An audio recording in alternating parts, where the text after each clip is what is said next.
We have launched a mini-series on Damian on Design called Designs on Michigan with the Bentley Historical Library. Its importance, Damian Farrell, incredible to our community and to the region and the state. Yeah, it is. And I think the collections are obviously very important nationally as well, but truly an important thing, a critical thing here in Michigan. And just an amazing resource is what we're finding, right, as we dig into it. And here today, in fact, the next 2 Saturdays, we're going to dig in even further. That's right, with the 2 associate directors of the Bentley Historical Library at the University of Michigan, as we welcome in Nancy Bartlett. And you've been there since the mid-'80s? 1985. Have there been a lot of changes since then? Yeah, you could say there have been. Because the collection keeps growing. The collections keep growing, technology keeps changing, but the strengths build upon the strengths. So that's the good part of that. And you also, besides being associate director, are the head of the academic programs and collections development? That's right. What does that mean? That means that I work with the many classes that come to the Bentley Library to help think about how to introduce new students to doing archival research. We work with faculty on that. And I'm also on the front end of thinking about how can we best capture the latest materials that are being created that have an important part in Michigan's history or the University of Michigan's history. So in other words, how do we find the newest collections out there? Nancy Bartlett, Associate Director at the Bentley Historical Library, also be joined by another Nancy Deromedi, who is an Associate Director and also Head of Curation Services, which means what? That means that we are the division that processes and arranges collections for researchers' use. So once a collection comes into the building, selected by field archivists under the other Nancy's direction, we process it to archival standards, whether it's an analog collection or a digital collection. That's what we do. We arrange, we describe, we make finding aids, indexes that are put online so people can see what's available for them to use. Otherwise, it'd be quite hard to discover what we have without all this work ahead of time. So how did the Bentley start? What's its origin? It was the idea of a professor of history at the University of Michigan, Louis Vandervelde. He went to the Board of Regents and said, I think there needs to be an archive at the University of Michigan. Okay. And what year are we talking about here? The mid-30s, Okay. 1930s. All right. So imagine this, the state's been around how long? As a state, the University of Michigan as well. Yeah. So the first era, after the Board of Regents said, yes, we will endorse the idea of an official archive, was to go out and find historical materials throughout the state of Michigan, since we do serve as a major archive, not the official archive, which is in Lansing, but we are a very important archive for the history of the state, as well as the official archive for the university. Okay. So the focus is primarily university? No. It's both the university and the state. All right. So how do you guys differentiate then with the state organization? What, is there any headbutting that goes on there? Yeah, good question. Well, fortunately the state archives have an official mandate to be the archive for official records of the state of Michigan. All right. But you can imagine so that leaves the field open, that's if you will, for the Bentley after that. And that's how architecture comes into play. Because Nancy Deromedi and I and others have had such a passion for the history of architecture throughout the state of Michigan that we've been able to develop this as a particularly active collecting program. We're going to talk more about that in a moment, but give us an idea for someone who's never been to the Bentley, what they would encounter there and the importance of the work, the body of work that is there. Well, I mean, first of all, it's an archive, so it's not quite like a library.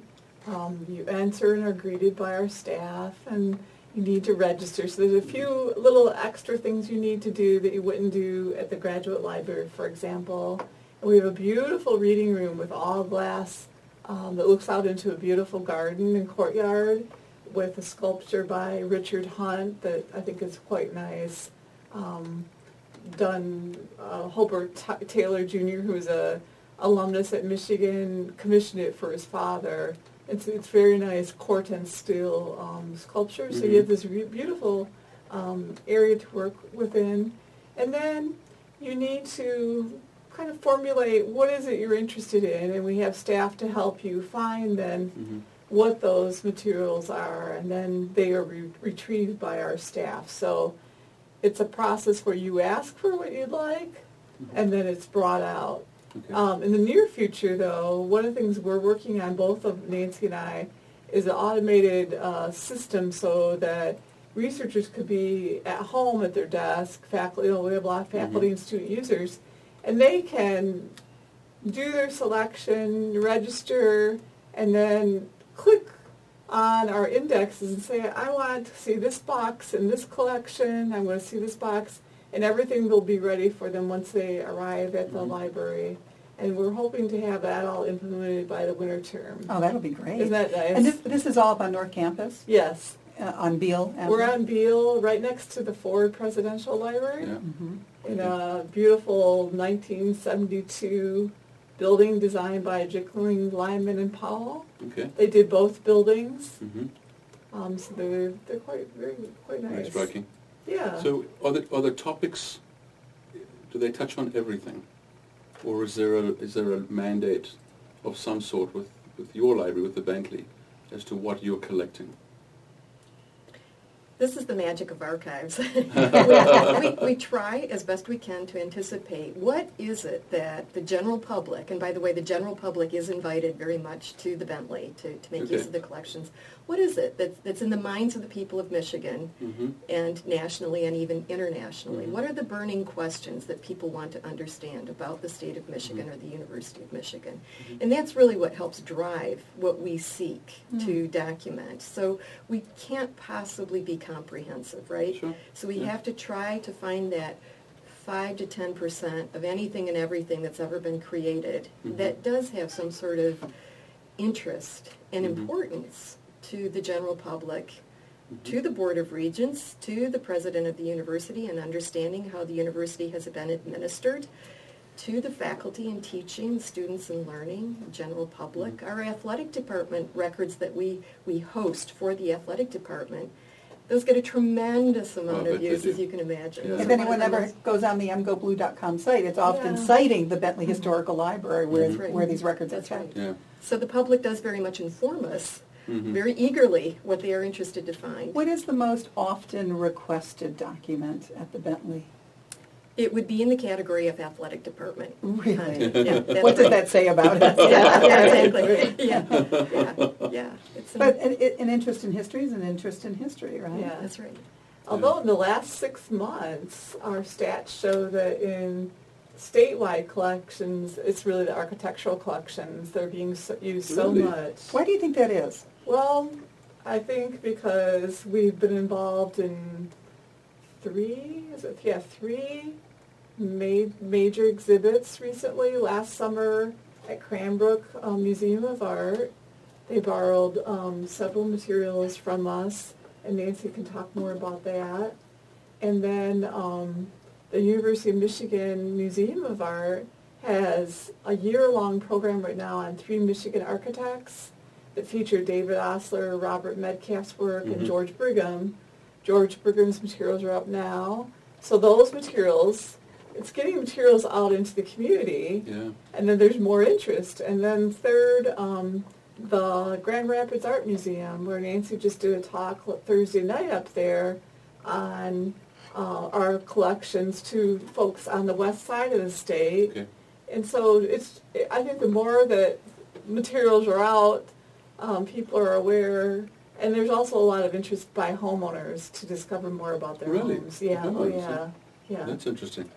And Nancy Bartlett, to dovetail on what Nancy Deromedi was just talking about there, particularly with your talk up in Grand Rapids and these materials and what actually is in them. The collections at the Bentley Library are really a wonderful window into the complexities of the modern era in architecture. There, as I said in Grand Rapids, there has been this assumption that there was maybe one type of modern design, and in fact, even within the collections at the Bentley, you can discover that there are many versions of modernism, many eras, many players, not only architects, but clients and teachers and students. And the Bentley really helps represent all of that from as early as the late 19th century, when you have kind of the beginnings of modernism, through William LeBaron Jenney, father of the prototype of the skyscraper, teaching at Michigan in the 1870s. to Albert Kahn, who was the go-to architect for the auto industry, to Emil Lort teaching at Michigan and really starting up a new way of thinking about modern design, to architects of the mid-20th century, William Muschenheim, George Brigham, Walter Sanders, Gunnar Birkerts, and their clients, as Nancy was saying. I mean, the clients are a really important part of the story, that Michigan has supported modernism through the commissioning of modern architecture for private homeowners, in educational institutions, commercial, governmental. There's this wide variety of building types that have come out of Michigan and make Michigan incredibly important nationally. How are you able to get these archival materials from these individuals, their families, their estates? Is that hard to do? You know, it's a wonderful process of conversation about the importance of archives and sort of opening up the history of anything, really, by making it available to the general public. So the idea is that we promote and we preserve. We do both at the same time. So we promote the history of architecture by having a reading room that's available to the general public, but we also promise the preservation. The preservation of these materials will be kept in an environmentally controlled building, and that they will be physically or now digitally preserved for generations to come. So usually that's a pretty easy sell. Yeah. Do you imagine when you open this up to allow people that are interested to pre-book online what they would like to see when they go to the Bentley, to also have those archival materials digitally available to anyone on the internet, anywhere in the world? Yeah, we'd love to do that. In fact, right now we have the William Muschenheim collection online. Okay.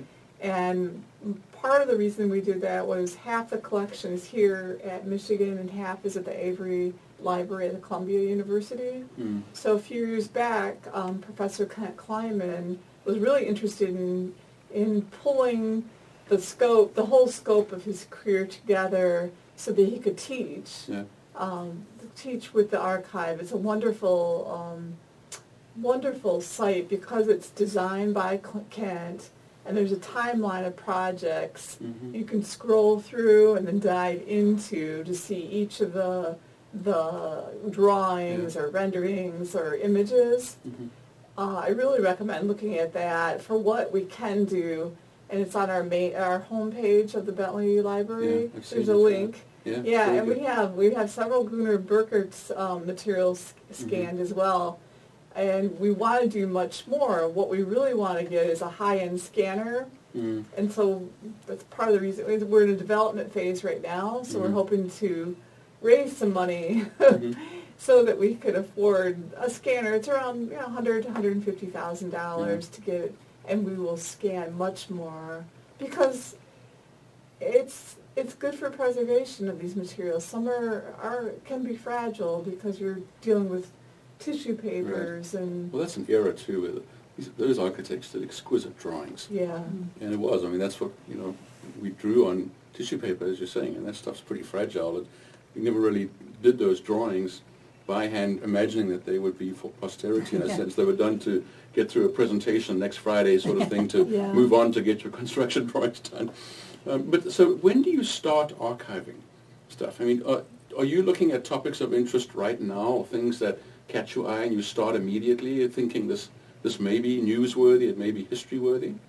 Is that how it works? Yes and no. We are always looking out on the horizon for what might be available now. And in fact, that becomes a really important when it is born digital content. The sooner we can recognize what has historical value, the greater chance that we'll have of helping to preserve it. On the other hand, there are materials that are still coming to us from the early 20th century. Wow. And some of that's just a natural delay, right, in terms of families or companies or other kinds of institutions holding on to their materials for a certain amount of time and then over time realizing that this really has a place in an archive and an archivist should be contacted. So we're contacted as well by people who realize what we do and think that they might have a place in the archive. So we're not always the ones to initiate a contact. But one of my favorite examples along those lines is the Albert Kahn archive. Okay. It came to us just a few years ago. Yeah. And that contact... And I gather in the nick of time, too. There was Yeah, something, pretty much, And some of that is very early 20th century. Yeah. Our guests today on Damian on Design with Damian Farrell from Damian Farrell Design Group are from the Bentley Historical Library at the University of Michigan up on the North Campus. You just heard Nancy Bartlett, who is an Associate Director and also head of the Academic Programs and Collections Development, and also with her Nancy Deromedi, also an Associate Director and head of the Curation Services. Part 2 of this coming up next week, where we really get into the modernism movement, its importance here in the state of Michigan in architecture, and we'll talk about a group that has formed recently called A2 Modern with the Bentley Historical Library. Thank you to Damian and to the two Nancys, and looking forward to next week as well. Thank you very much. You're listening to Damian on Design on the Lucy Ann Lance Show, Ann Arbor's talk station, 1290 WLBY.